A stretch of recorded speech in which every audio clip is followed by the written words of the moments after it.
Shalom, selamat sore untuk kita semua. Baiklah, untuk memulai ibadah awal pekan kita pada saat ini, mari kita tinggalkan segala kesibukan kita dan mari kita arahkan hati dan pikiran kita untuk menghadap Tuhan dalam ibadah pada saat ini. Baik, untuk mengawali ibadah kita, saya persilakan kita semua berdiri dan mari kita menyanyi dari pelengkap Kidung Jemaat nomor 13 ayat 1 dan 2. Kita masuk rumahnya dan kalimat yang seterusnya.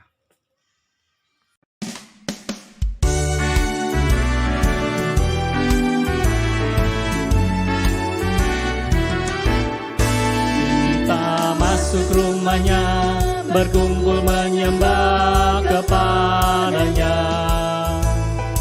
Kita masuk rumahnya, berkumpul menyembah kepadanya.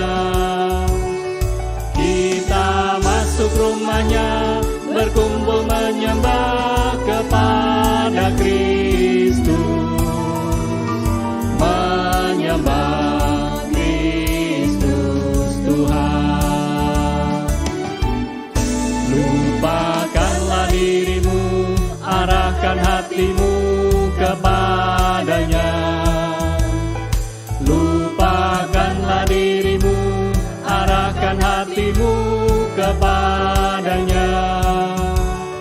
Lupakanlah dirimu, arahkan hatimu kepada Kristus.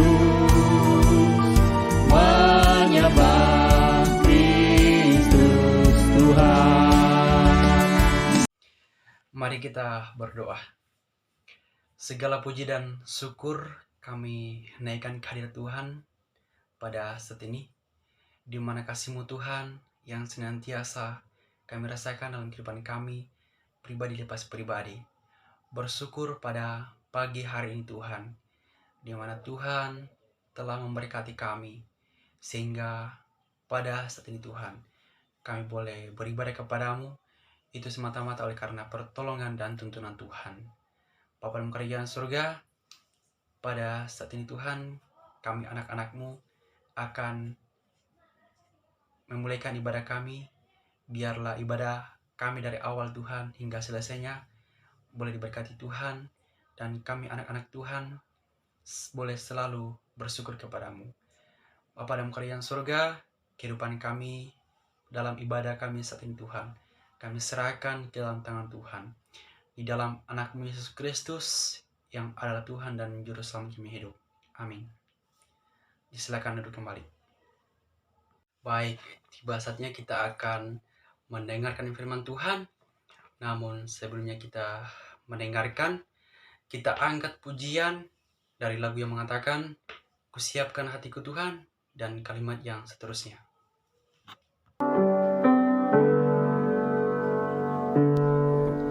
Kusiapkan hatiku Tuhan untuk dengar firman-Mu saat ini.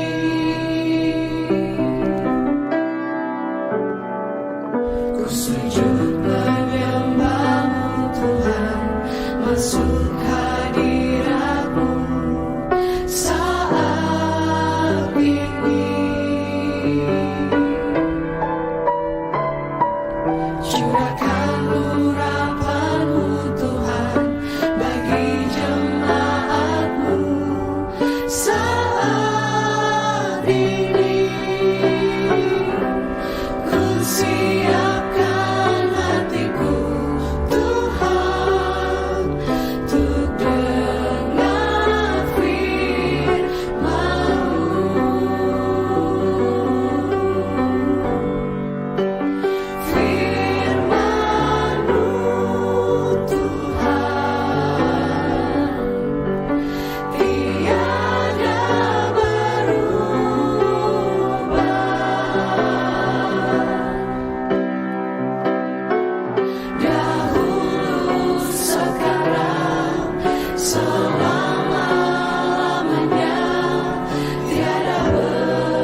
dalam doa kita berdoa. Terima kasih Tuhan untuk kasih dan penyertaan-Mu yang selalu Engkau nyatakan dalam kehidupan kami, sehingga kami, anak-anak-Mu, boleh ada, boleh kembali dihimpunkan dalam persekutuan ibadah kampus saat ini. Dalam ibadah kami saat ini ya Bapa, kami akan merenungkan sebagian dari sabda firman-Mu. Mari Engkau berkati kami Bapa, agar firman yang akan disampaikan sebentar tidak akan berlalu begitu saja, tetapi boleh mendapatkan tempat di dalam hati kami, serta boleh kami praktekkan di dalam kehidupan kami. Terima kasih Tuhan. Inilah doa kami yang kami bawa hanya di dalam nama anak-Mu Yesus Kristus, Tuhan dan Juru Selamat kami yang hidup. Amin. Pembacaan kita saat ini terdapat dalam kitab Markus 4, ayatnya yang ke-26 sampai ayatnya yang ke-34. Markus 4 ayatnya yang ke-26 sampai ayatnya yang ke-34. Lembaga Alkitab memberi judul perumpamaan tentang benih yang tumbuh. Lalu kata Yesus, beginilah hal kerajaan Allah itu. Seumpama orang yang menaburkan benih di tanah, lalu pada malam hari ia tidur dan pada siang hari ia bangun. Dan benih itu mengeluarkan tunas, dan tunas itu makin tinggi. Bagaimana terjadinya tidak diketahui orang itu. Bumi dengan sendirinya mengeluarkan buah. Mula-mula tangkainya, lalu bulirnya, kemudian butir-butir yang penuh isinya dalam bulir itu. Apabila buah itu sudah cukup masak, orang itu segera menyabit, sebab musim menuai sudah tiba. Perumpamaan tentang biji sesawi. Katanya lagi, dengan apa hendak kita membandingkan kerajaan Allah itu?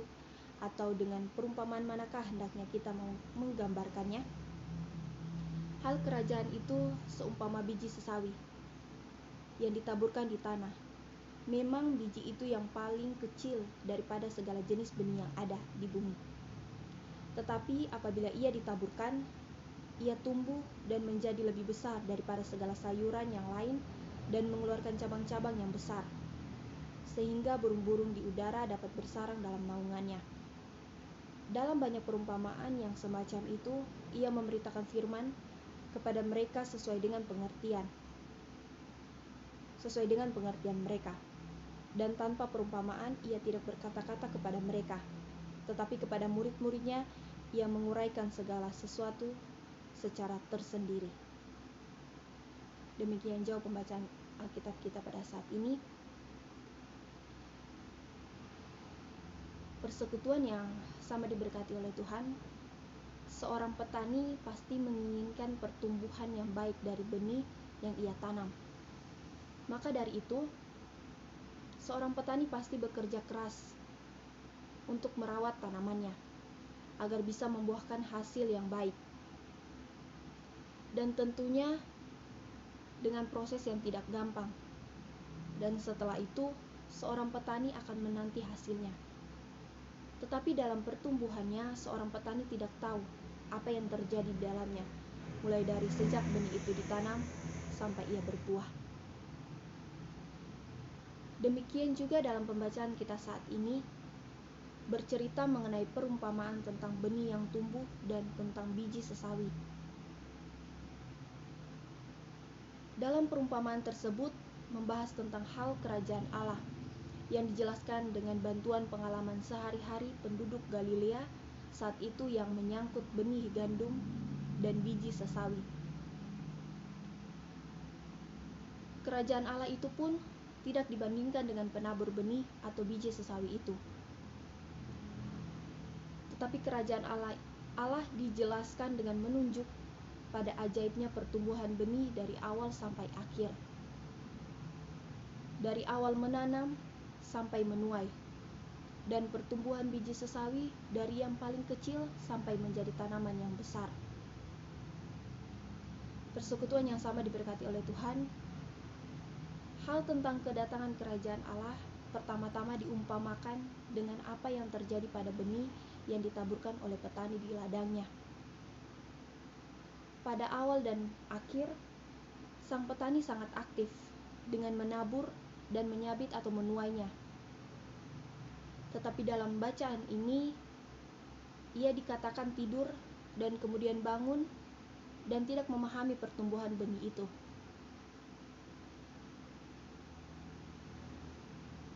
Pertumbuhan benih itulah ibarat datangnya kerajaan Allah yang misterius dan ajaib, yang dimana hal ini melampaui pemahaman dan kesanggupan manusia. Dan kerajaan Allah juga diumpamakan seperti biji sesawi. Kita bisa lihat dalam ayatnya yang ke-30-32. Dalam ayat ini kita sebagai pendengar mau dilibatkan dan diajak untuk ikut berpikir. Perumpamaan ini mempertentangkan benih yang pada awal paling kecil dengan tanaman yang pada akhir sangat besar. Biji itu hanya 1 mm, tetapi dapat menghasilkan tanaman sesawi yang mencapai ketinggian 2-3 meter. Dan biasanya akan menjadi tempat burung hinggap dan berteduh. Di sini kita mau diyakinkan dan hendaknya percaya bahwa kerajaan Allah yang masih kecil di dunia ini mengandung suatu penyelesaian yang amat besar di akhir zaman. Dan juga dalam ayatnya yang ke-33 dan 34 kita bisa melihatnya. Di dalam ayat ini Yesus membedakan antara ajaran Yesus untuk sidang umum dan ajaran khusus untuk para murid.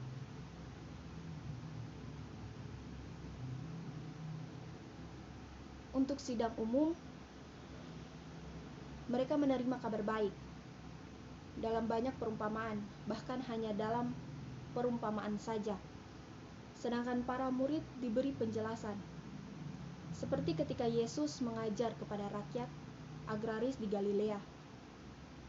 Perumpamaan justru cocok untuk pengertian mereka.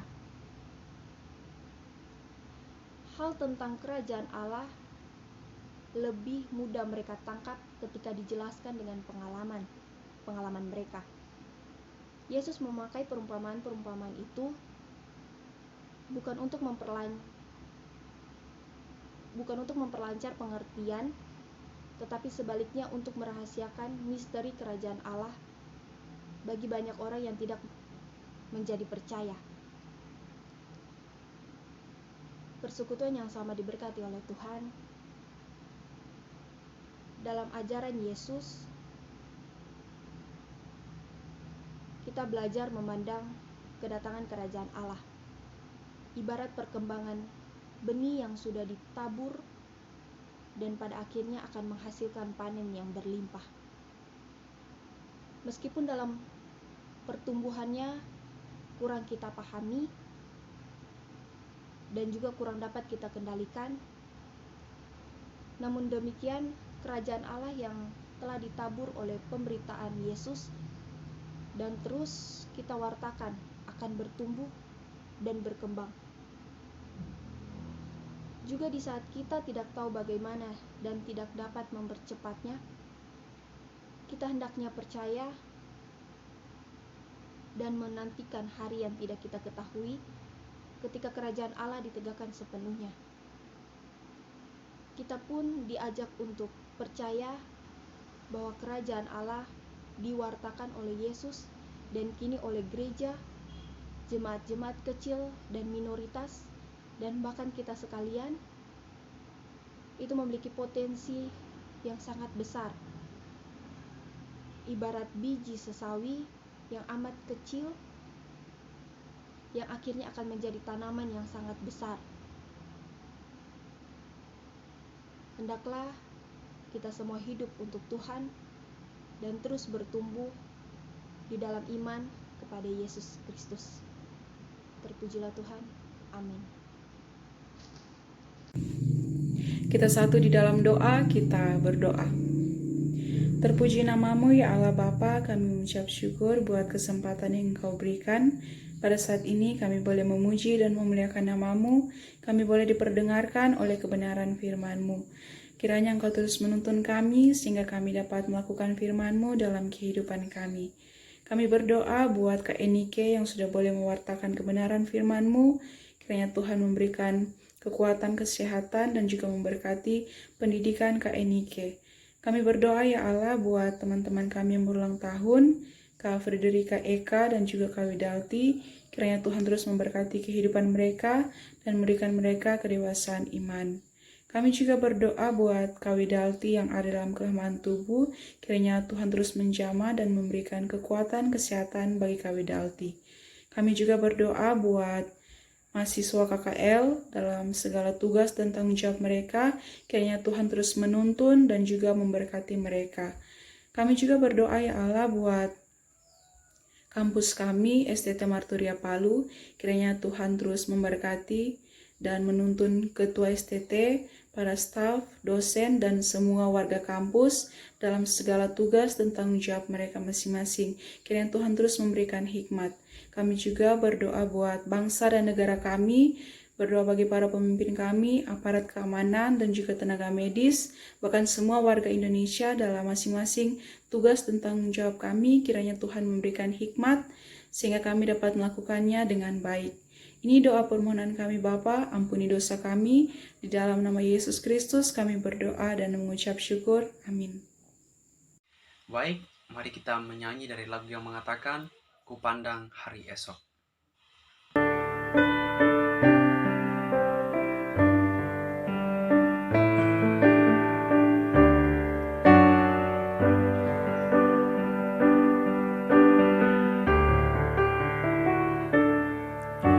Pandang hari esok dengan segala harapan, dan ku takkan takut menghadapi hidup ini, sebab ku tahu hari esok ada dalam tangannya.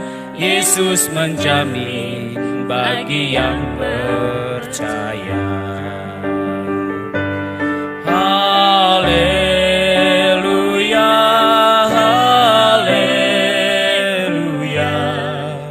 Yesus sumber pengharapanku. Haleluya, haleluya, mulia dan agung kasih-Nya.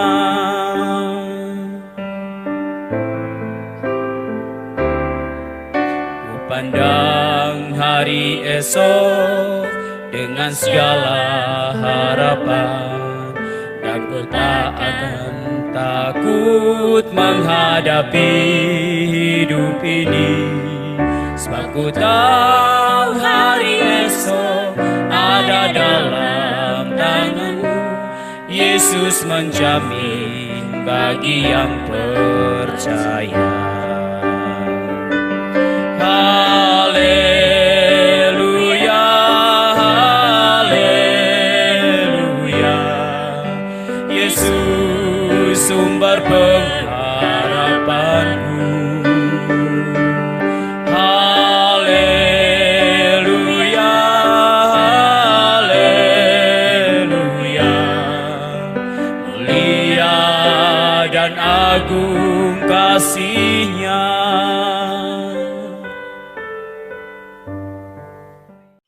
Baiklah, untuk mengakhiri ibadah kita pada pagi hari ini, untuk itu mari kita setelah doa, kita berdoa. Segala puji dan syukur kami naikkan kepadamu Tuhan pada pagi hari ini, di mana kasih-Mu Tuhan yang senantiasa kami rasakan dalam kehidupan kami. Bersyukur Tuhan pada pagi hari ini, di mana ibadah kami Tuhan dari awal hingga selesainya boleh terjadi Tuhan, itu semata-mata oleh karena pertolongan dan tuntunan Tuhan yang terjadi di dalam kehidupan kami. Terlebih khusus Tuhan, di dalam ibadah kami pada pagi hari ini. Bapa dalam kerajaan surga, firman Tuhan yang baru saja kami dengarkan bersama-sama, biarlah firman itu Tuhan menjadi berkat di dalam kehidupan kami. Juga kami sebagai anak-anak Tuhan yang mendengarkan, boleh melakukan di dalam kehidupan kami, dalam kehidupan sehari-hari. Bapa di surga, kehidupan kami Tuhan dari saat ini Tuhan sampai hari-hari ke depannya. Kami serahkan ke dalam tangan Tuhan. Biarlah Tuhan yang akan senantiasa memberkati kehidupan kami. Bapa di surga, inilah yang menjadi doa kami Tuhan, ungkapan syukur kami Tuhan, di dalam anak-Mu Yesus Kristus yang adalah Tuhan dan Juru Selamat kami yang hidup. Haleluya. Amin. Demikian itulah ibadah kita pada saat ini. Diucapkan banyak terima kasih. Shalom.